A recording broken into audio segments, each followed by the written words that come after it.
Pinsan ni Dave, kuya po ni ako.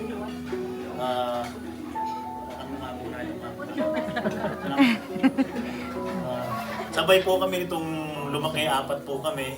Nandiyan po yung kuya namin, tapos yung isa nasa States na siya dapat ang best man.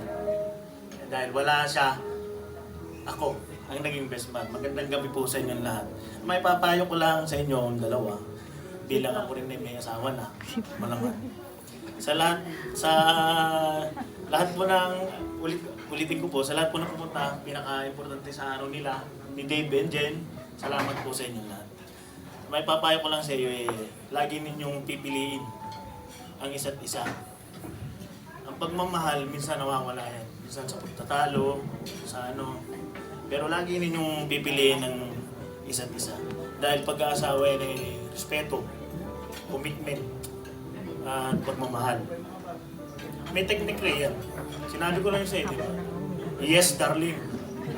Shit properly. Ayan. Saka, lagi mong tatandaan, yung pera niya. Pera niya yun. Yung pera mo, pera rin niya. Kaya wala ka nang magagawa dun. Yan na yun eh. Okay.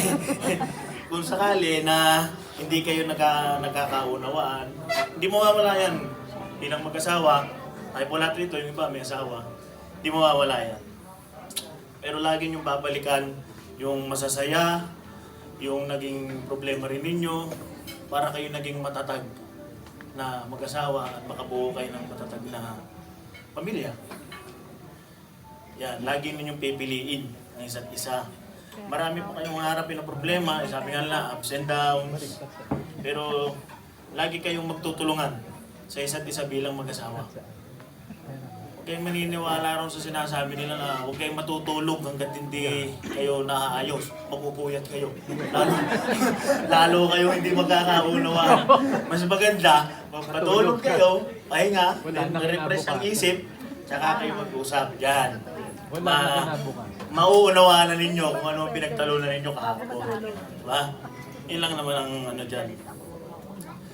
Kami ng ate mo, hindi kami perfectong mag-asawa. Ako po yung 16 years na pong kasal, plus 2, bali 18 na nagtitiis. Kaya gagawain mo yun. Ganyan talaga. Minsan, tinanong ko ang asawa ko na kapag ba namatay ako, mag-aasawa ka pa, sabi niya, hindi raw. Susundan niya ako sa pumunta. Hanggang pangalawang buhay. Wala akong katahimikan ito. Sabi ko, pero muli nga, ang payo ko sa inyo, bilang kuya mo, pinsan, lagi ninyong pipiliin ng isa't isa kahit anong mangyari. Magmamahalan kayo at lagi niyo titingnan ng inyong anak. Kasi yan ang magpapatatag sa inyong pagsasama. Yun lang po. Maraming salamat po sa inyo. There you have it. Thank you so much to our best man.